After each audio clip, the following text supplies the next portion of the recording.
we go. Session number 200. That's right, 200, since COVID-19 began its job on us. We're going to be looking at the last half of chapter 9 of Zechariah, beginning in verse 10. We've entitled it The Blessings of the Messiah.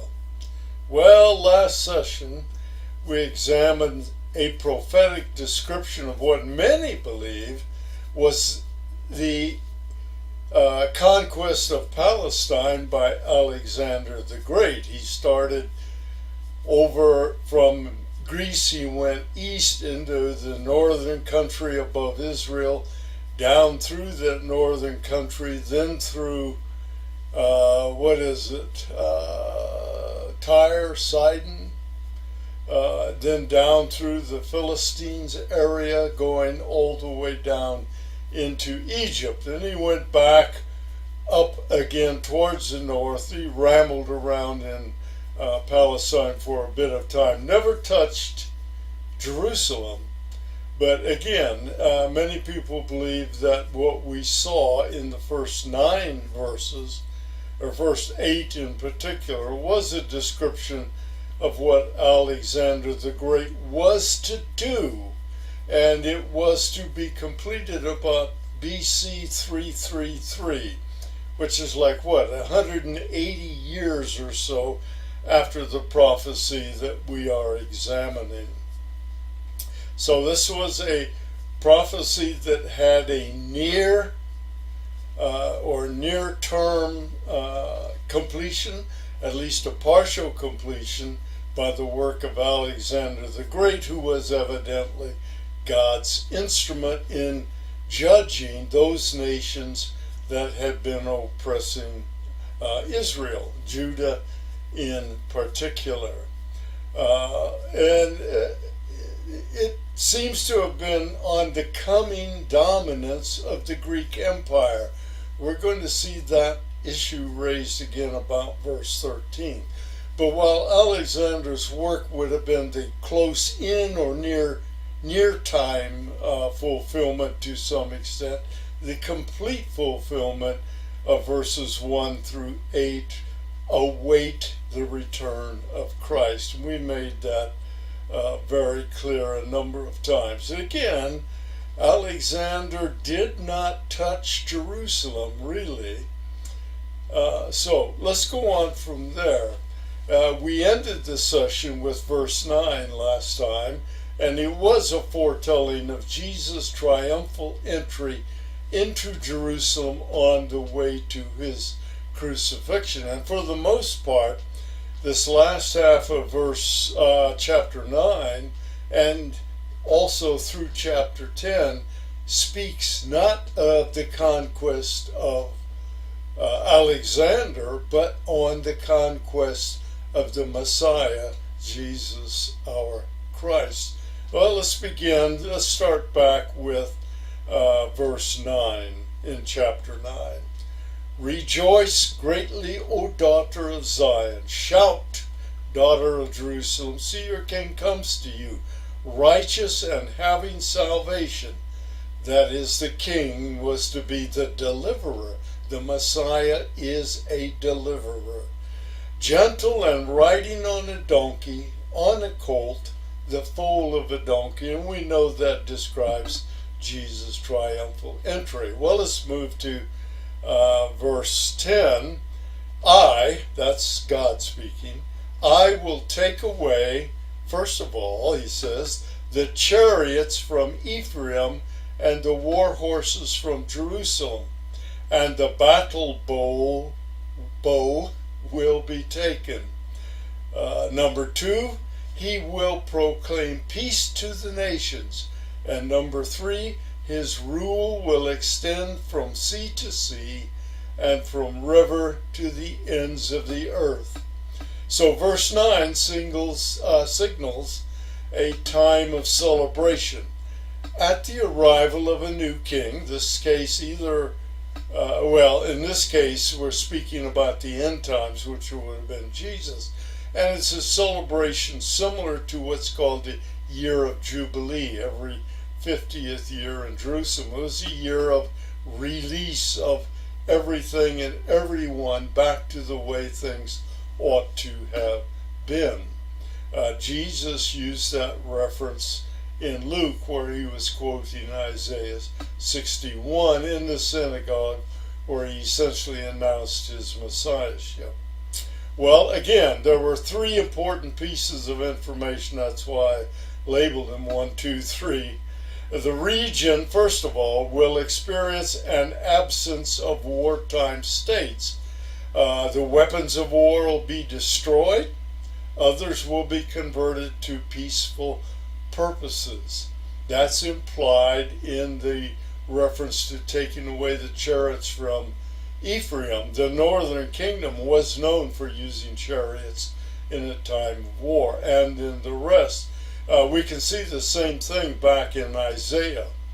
First of all, in Isaiah 2:4, he, that's the Messiah, will judge between the nations and will settle disputes for many peoples. They will beat their swords into plowshares and their spears into pruning hooks. That's changing things from warlike placement into peaceful use. Nation will not take up sword against nation, nor will they train for war anymore. And if you drop on further to Isaiah 9:5, we see every warrior's boot used in the battle and every garment rolled in blood will be destined for burning and will be fuel for the fire. In other words, wartime state, it's over at the return of Christ. The king's peaceful demeanor is the foundation. Remember, he's coming in riding on a donkey, not ostentatious, not threatening. He's in a peaceful, quiet state on his entry. The people around him weren't, but he was. And that signals that his rule will bring, this is step number 3, peace on a worldwide scope. His reign will be worldwide in scope, from north to south, from the river on everywhere. So Israel's king will be divine. That is, Israel's Messiah is Yahweh himself. God spoke of the basis for his deliverance and the nature of that deliverance as we look at verse 11. As for you, because of the blood of my covenant with you, I will free your prisoners from the waterless pit. Many people, scholars, believe that should be past tense. I have freed your prisoners from the waterless pit, speaking particularly of those released from captivity. Now, waterless pits, oftentimes it's an empty well or an empty cistern, and they were often used to, almost as prisons or short-term prisons, to keep somebody out of the way and in captivity. Remember, Joseph was placed in a dry cistern. You find that in Genesis 37. And Jeremiah was tossed into one when they were thinking about exiling him or killing him in Jeremiah 38. So we've got at least 2 examples of God's people being thrown into empty, dry wells, holes, pits, cisterns, whatever they are. Now, the blood of the covenant reminds the people that God is a covenant-keeping God. We don't know for sure whether it refers to the blood of the sacrifices demanded under the Mosaic law, which came out of the covenant at Sinai. But it also could mean the Abrahamic covenant, which was a covenant of blood. Remember, the heifer was split in 2 and God passed through it while Abraham slept. You see that in Genesis 15. God reminds the Jews that he's already released people from exile. That's how Haggai and Zechariah got where they were.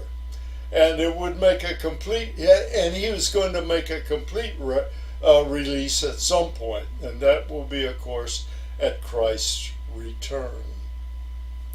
But to deliver your people and maintain peace for them requires something first. The king must first conquer all enemies. And if you remember, that's exactly what Jesus does when he returns. His first order of business: destroy all of the armies coming against Israel. So again, the waterless pit is reminiscent of Joseph and Jeremiah. Let's look at verse 12 of Zechariah. Return to your fortress, O prisoners of hope. Some read this as prisoners who have hope. Even now I announce that I will restore twice as much to you. What's he saying?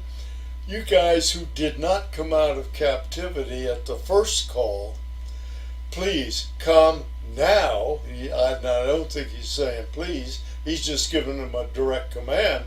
Come on back home now, and you're going to find much more than you had when you left. Of course, there'll be very few of those who were alive at the time of the exile. But he's saying there'll be plenty. It will be a profitable time for you to return to Israel. So he's given another command. Those who hadn't returned from Babylon, get there now and do so. This also likely prefigures the end times regarding the millennial kingdom, where God will gather all Jews from around the world and have them back in Israel. The fortress refers to Jerusalem, but it also could symbolize God's role as protector. And millennial blessings are going to be beyond imagination. Look at verse 13. I will bend Judah as I bend my bow and fill it with Ephraim. That's kind of an interesting thing. Judah as a bow. Of course, a bow is one of the long-range weapons in that warfare. And fill it with Ephraim, meaning that Ephraim will be essentially the arrows. So he's going to bring Judah and Ephraim, meaning the northern kingdom, back together, unify them as a warrior group. I will rouse your sons, O Zion, against your sons, O Greece, and make you like a warrior's sword. So he's saying effectively here that at some point Israel's people will defeat the Greek contingent that's oppressing the region. And that did happen during the time of the Maccabees under the reign of, who was it, Antiochus Epiphanes. Can't spit that out very well. So God's discussing his past use of both kingdoms, both of divided kingdoms, and he used them as weapons of war. But to do so now, he's going to unite them in order to bring about victory in war. Judah as the bow, Ephraim as arrows. But Israel versus Greece, again, during the period of the Maccabees, between the two testaments, the Old Testament and New Testament, there was a time when Israel forced an a Greek contingent governing the region out of the region. That would be in the near time fulfillment of verse 13. But again, the complete fulfillment of verse 13 awaits Christ's return. Well, what's going to be next? Well, in the next few verses, we're going to see God picturing himself as a divine warrior who does not need Israel's help. Of course, he's protecting Israel, he's defeating Israel's enemies, But Israel does not have to be engaged directly in that warfare. He's not going to use Israel as he has in the past. Look at verse 14. Then the Lord will appear over them. His arrow will flash like lightning. The sovereign Lord, that's Yahweh, will sound the trumpet, thunder probably, a thundering sound anyhow. He will march in the storms of the south. The imagery is clearly that of God as a divine warrior leading to an Israeli victory over her enemies and prefiguring Christ's victory in the end times. With no statement of Israel doing the fighting. The sound of the trumpet, again, as I mentioned, generally is to sound like thunder. Maybe a thunderstorm involved in the process. Who knows? Well, remember in the 1967 war, some of you weren't alive yet. I was. As a matter of fact, I was more than 30 years old at that time. Israel demonstrated what it means to strike like lightning, which God just said he would strike like lightning. Well, Israel in that, what was it called, the 5-day war? It's going to strike like lightning. Well, even more so than our run through Baghdad when we conquered the nation of Baghdad and took out their leader, an evil man. But in any case, God's going to do things himself in a powerful way. So contrary to those experiences, let's see what verse 15 says. And the Lord Almighty will shield them, that's Israel. They will destroy and overcome with sling stones. And that was another of the long-range weaponry in warfare and that. And it was river stones that had a certain shape and size, and they had cadres of men who would sling those things as the same way you'd fire a rifle, the rifle slug. In this case, it was a stone. They will drink and roar as with wine. In other words, they'll be so happy, so celebrating, you'll think they're drunk. They will be full like a bowl used for sprinkling the altars of the corner. That sounds a little cryptic to us, but remember when they slaughtered a sacrifice, they slit its throat, and its blood ran out into a bowl and then was taken from there in the bowl to sprinkle the corners of the altar. So that's the reference at that particular point. The language is that of what's called a theophany or an epiphany, a visible God who is Israel's protector. If you don't see him, you at least see the results of his work, and you know for certain that it was his work. So at that time, rather than being God's weapons of war, Israel's going to be a spectator of God's mighty actions on their behalf. So Israel will become invincible. Definitely an end time scenario. It's never happened since this prophecy took place. So that portion of it is an end time scenario. As I said, it was true to some extent during the time of the Maccabees between the two testaments, but it won't happen completely until Christ's return. And the image, these soldiers or these Israelis, these Jews, when they see God's works, they will have unrestrained rejoicing. Look at verse 16.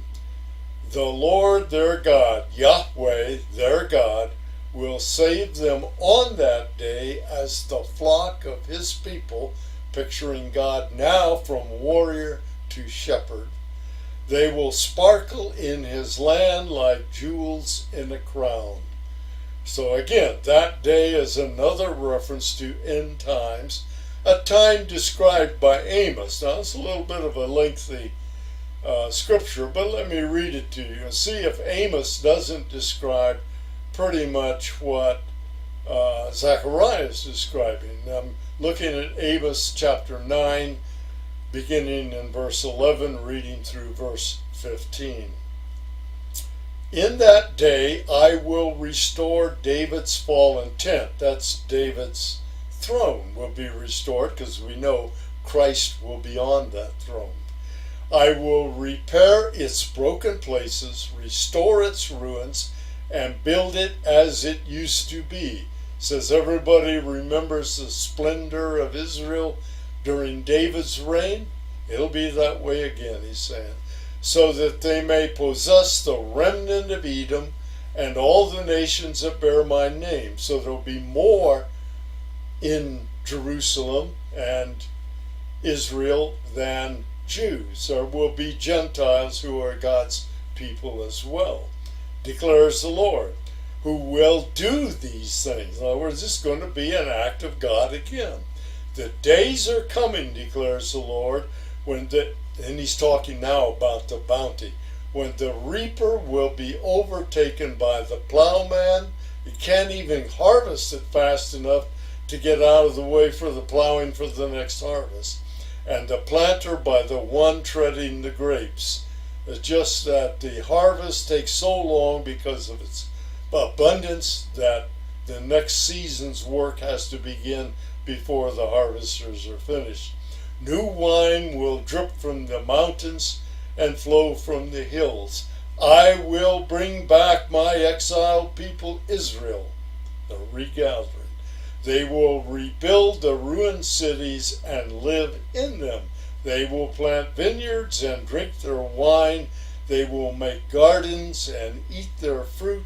I will plant Israel in their own land, never again to be uprooted from the land I have given them, says Yahweh your God.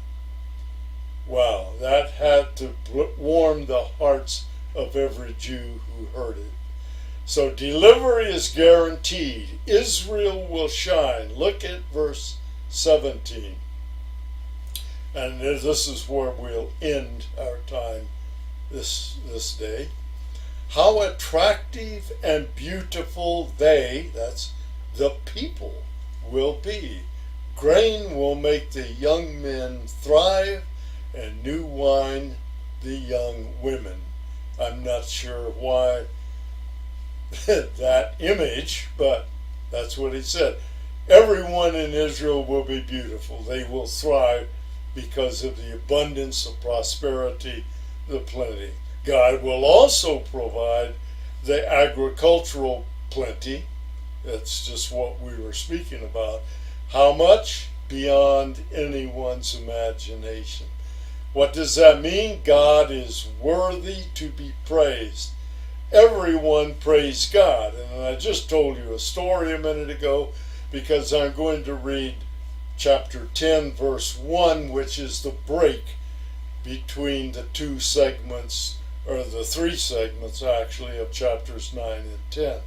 So Zechariah chapter 10, verse 1. Ask the Lord for rain in the springtime. It is the Lord who makes the storm clouds. He gives showers of rain to men and plants of the fields to everyone. So what's he saying? You want abundance? Ask me for rain. I'll give it to you. God is sovereign over everything, including everything in creation, and that means the natural forces as well. Rain is under his control. What is he saying to them? I think there's a slight message just under the surface here. He's saying, forget Baal. Baal is a nothing, incapable of helping you in any way. It is Yahweh who controls the elements that produce agricultural plenty. Those of you who remember anything about Baal, Baal, know that he was considered to be the Canaanite god who controlled the abundance of the agricultural work, the abundance of the harvest. So physical and spiritual realms will flourish in that day. We're talking now about the end times day. Let me read to you a long passage from Joel, and then we'll be essentially finished. Maybe another false ending, but we'll see.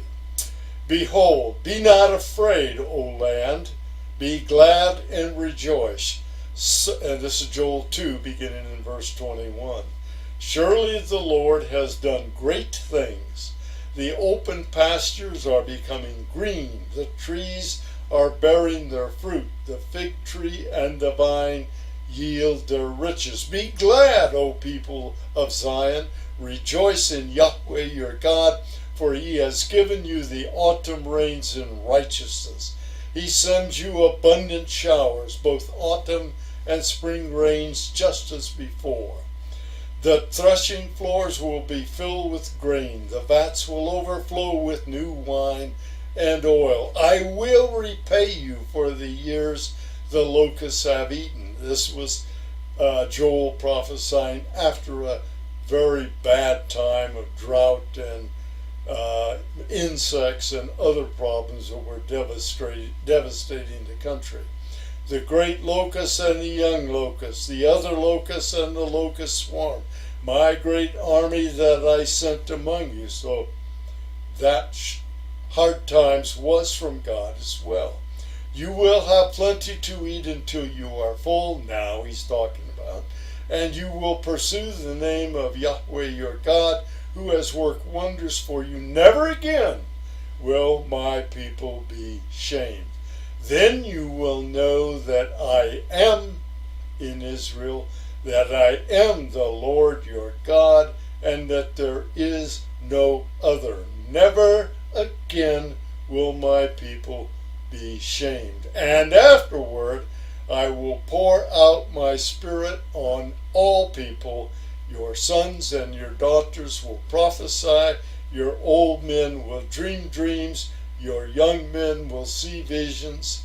And Peter, remember, used this on the day of Pentecost. Even on my servants, both men and women, I will pour out my spirit in those days. I will show wonders in the heavens and on the earth, blood and fire and billows of smoke. Wow. Takeaways. The Messiah is God. Upon his return, the Messiah will defeat all Israel's enemies, all God's enemies, showing himself to be a warrior God. The Messiah will rule the world in peace for 1,000 years, and then we'll move into eternity. War will be a thing of the past. End times will be a time of permanent freedom for all God's chosen ones. Count on it. God is a faithful, covenant-keeping God. Always has, always is, always will be. Great celebration will follow the Messiah's victories. Peace and prosperity in abundance will be the rule. Well, in our next session, we're going to finish up God's revelation concerning these blessings of the Messiah's arrival, and we're going to await the coming Messiah. God bless.